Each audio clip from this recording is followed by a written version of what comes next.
The Israeli Broadcasting Authority today is saying Israel is on the verge of attack on Iran despite US pressure. So, as if there is US pressure, if we want to take that argument that there is US pressure, the Israeli Broadcasting Authority is saying that the attack is imminent. But guess what? Some people in Iran have another idea. This man is one of them. Ex-IRGC chief sees slim odds of major Israeli action against Iran. You know, they're barking, but there's no action. Okay. What is he saying?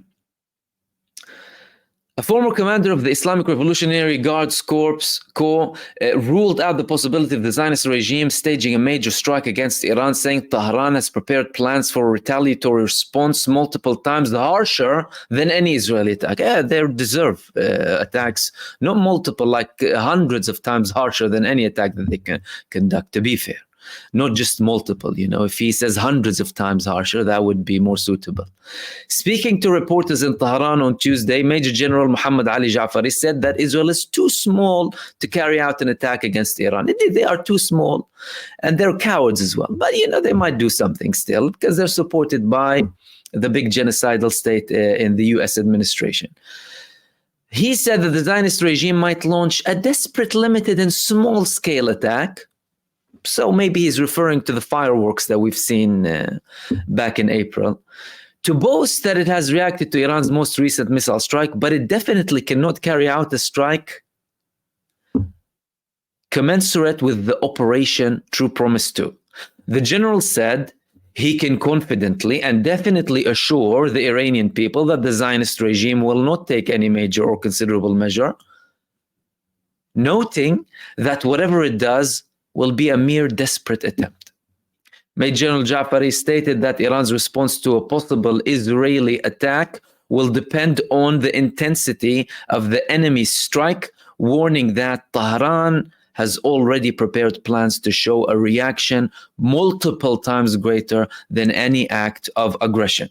On October 1st, Iran responded to the Israeli assassination of Hamas political bureau chief Ismail Haniyeh, Hezbollah Secretary General Sayyid Hassan Nasrallah, and IRGC General Abbas Nir Forushan by launching as many as 200 ballistic missiles toward the Zionist regime's military and intelligence bases all over the occupied Palestinian territories. While the Zionist regime has threatened to retaliate, Iranian officials have warned that Tehran's reciprocal response to any Israeli action will be harsh, proportional, and well calculated. This confirmation is not just coming by the former IRGC chief, but is coming also from the Iranian president, you know, who many people were doubting, and, you know, here's a reformist, and blah, blah, blah. He's saying, oh, we're going to respond and we're going to hurt them too. Again, Iran, the bravest country from an official perspective on earth, standing up against the genocidal entity by words and everything, words, actions, supporting the resistance, you know, not hiding anything.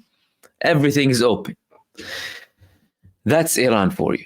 Now, it's not only that. Yesterday, we were speaking about a report that came that was quoting the Iranian radio. That's why I couldn't really verify it. And I told you that yesterday, that Egypt and Saudi Arabia were asking for a military drill, a naval show with Iran. But now we have a confirmation. We have two reports. Firstly, we have this. So this was reported on the Middle East Eye again. Iran announces first joint military drills with Saudi Arabia in the Red Sea. That's the one that we were speaking about yesterday. Now they're confirming it. Iran has announced a joint military drill with Saudi Arabia in the Red Sea, though the kingdom has yet to confirm. In a statement on Tuesday, the commander of Iran's Navy, Admiral Shahram Irani, said that they had been asked by Saudi Arabia to take part in the operations. Again, the same report that we were talking about, and it appears to be true. Saudi Arabia has asked that we organize joint exercises in the Red Sea. He was quoted as saying by the Iranian news agency IRNA, coordination is underway and delegations from both countries will hold the necessary consultations on how to conduct the exercise. He did not give any details on the potential timescale. Iran's Foreign Minister Abbas Araghchi visited Riyadh earlier this month and held talks with Saudi Crown Prince Mohammed bin Salman in a sign of warming ties between the two oil-producing countries. Iran and Saudi Arabia broke off relations in 2016 after the kingdom executed a prominent Shia cleric and government critic. Protesters torched the Saudi embassy in Tehran. Response to relations remained frosty for years after. However, in 2023, the two countries normalized relations at a summit hosted by China and have been building close ties ever since. This is despite Iran's continued backing of the Houthis in Yemen, who fought Saudi-led coalition for 8 years from 2015. A truce has been held between the Saudi and Sana'a-based administration in Yemen since 2022. Of course, there were differences and there are differences, but clearly we are reaching that stage where it's inevitable. It's inevitable. Everyone is seeing what's coming, and we truly hope that every government, including the Saudi government and the Egyptian government, are really knowing exactly what's happening and realizing the extent to which the United States criminal administration is supporting this genocidal entity alongside its puppets in NATO and in the EU. So therefore, they are having their own drills and own coalitions. And it isn't just that. We also had this report about an even bigger drill. What is it? Iran Air Force Chief visits Pakistan. But what does he say? The Iranian general has traveled to Islamabad at the invitation of the Chief of the Air Staff, Pakistan Air Force Zahir Ahmad Babar. General Vahidi is planned to hold meetings with his Pakistani counterpart and Chief of Army Staff of Pakistan Asim Munir and visit a number of Pakistan air bases. The Iranian commander is going to visit the Musaf Air Base in Sargodha in Punjab to observe the Sindh Shield 2024 exercise. The multinational aerial exercise is attended by air forces from Pakistan, Saudi Arabia, Egypt, and Turkey, and includes a comprehensive training scenario. Something is changing. There is a shift, even between countries or within countries who were deemed to be on the American side for a very long time. But clearly, and that's something that didn't reach to that level of fruition in the beginning, but now Israel led it to this position with the backing of the United States administration. Pushing Gaza, Lebanon, they're talking about the West Bank, and then Jordan, then Egypt, and they're talking about Yemen, Iraq. Well, what's left? Clearly, there's a big plan, and clearly some people in these countries are awake. And you're talking again about countries that usually are more aligned with the United States of America. And all of that is being reinforced where? In the Brics summit. So we're having these speeches from the Brics, and they were very interesting. I'm going to share a couple of them with you. But in general, the vibe, firstly, the Brics is getting much more popularity. It's becoming a much bigger organization. It's becoming a genuine power and a genuine counter power to the US-led coalition and hegemony, trying to dictate everything with the world. And the majority of the talk was about ditching the dollar and using their own currencies. The Iranian president, however, he also spoke about many interesting things, including cultural things. He spoke about economic stuff too, and he also spoke about security ties as well. And he also met with the Egyptian president. You know, we're talking about the military drills. He also spoke with the Egyptian president. Again, Iran, Egypt president say Israeli aggression must stop. And I'm sure the conversation between them didn't end with "it must stop," right? Pezeshkian and Sisi met on Wednesday in the Russian city of Kazan, where they are attending a summit of Brics, group of emerging economies. The Islamic Republic of Iran is not seeking war or conflict in any way. That's from Masoud Pezeshkian. However, the president warned that the Islamic Republic will deliver a painful response if the Israeli regime makes an error by attacking Iran. Naturally, the regime may inflict harm on Iran, but the harm it receives in response will be beyond imagination. This is what we need to see. Harm beyond imagination on a genocidal entity massacring infants and children. This is what we need. The Egyptian president also called for unity among Muslim nations. We must work together to help end the wars in Gaza and Lebanon and prevent the spread of conflict to other regions, as Sisi said. And again, that's coming after the reports of the naval drills in the Red Sea between Iran, Saudi Arabia, and Egypt, and the Air Force drills between Iran, Pakistan, Saudi Arabia, Egypt, and Turkey. So we're not just talking about talks here. It's not just sitting there and talking. You know, the things that people are used to. Clearly, some of these leaders are realizing the extent and level that this genocidal entity that's backed by the criminal US administration is going to. They're looking for complete hegemony, and they are treating their approach and publicly declaring that they want full control. And we also had his meeting with the main person in the summit, President Vladimir Putin. President Pezeshkian met and held talks with his Russian counterpart Vladimir Putin on the sidelines of the Brics summit in Kazan, Russia on Wednesday.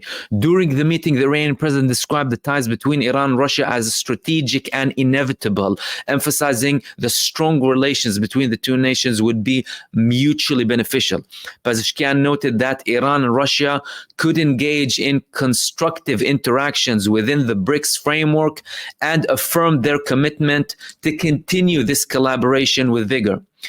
He characterized the discussions at the current Brics summit as productive and called for the implementation of the agreed upon policies to counteract the sanctions imposed by the US on both Iran and Russia, as well as to resist the totalitarianism that the US is attempting to enforce globally. Furthermore, Pezeshkian urged for enhanced political, economic, cultural, scientific, and export relations between Iran and Russia. President Putin, for his part, emphasized that Iran and Russia share similar or closely aligned views on international and regional issues. He said that both countries aim to establish a fair and multipolar world order while upholding the significant role of the United Nations.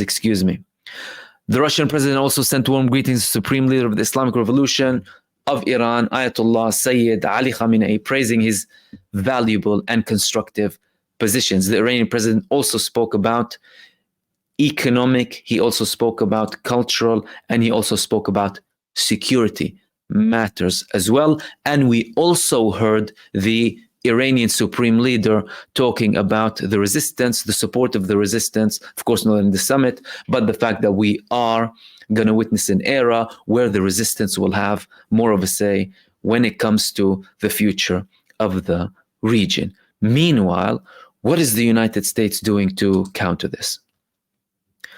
Well, Donald Trump, he has been threatening. Donald Trump, he has been threatening for a while now. This article, for example, is a couple of months, I think it was from last month. Donald Trump's 100% tariff threat to protect dollar's global status.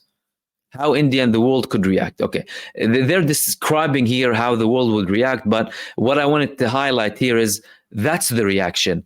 Trump and him trying to impose 100% tariff as a threat to protect the global status. Arrogance and stupid as well. Firstly, you're going to put people off you and your market and the American market. And by default, you will be increasing the economic pressure on the American people. That's according to several economic analysis, by the way. And some other people are just upset, about this Brics committee. Like we had this report, on Channel 4. Seems like someone is sad.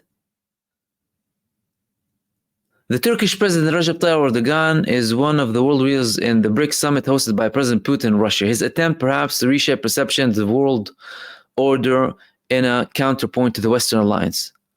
Rather than head to see the King and Keir Starmer at the Commonwealth Summit in Samoa, the leaders of India and South Africa are instead in Russia, meeting with President Xi of China and the President of Iran. Well, don't you think they're more important than this pair? You have people who are from emerging countries looking to do stuff for their nations, right?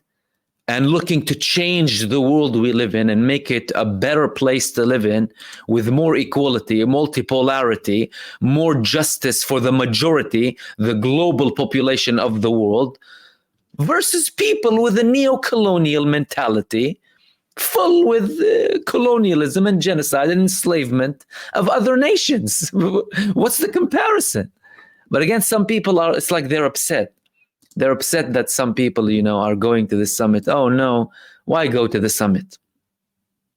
But clearly, we're seeing changes here. All of these developments are very significant, especially when we talk about the increased coordinations and these drills that are happening between countries like Pakistan, Turkey, Iran, Egypt, and Saudi Arabia. Again, despite the historical and contemporary as well ties with the United States, things are changing, and clearly some people are realizing where things are headed to. We are headed to an even bigger war. We are talking about a maximalist approach coming from a genocidal entity supported by even worse genocidal entities behind them, primarily the United States administration, and they are preparing for that day, and they are preparing for the downfall of the genocide state.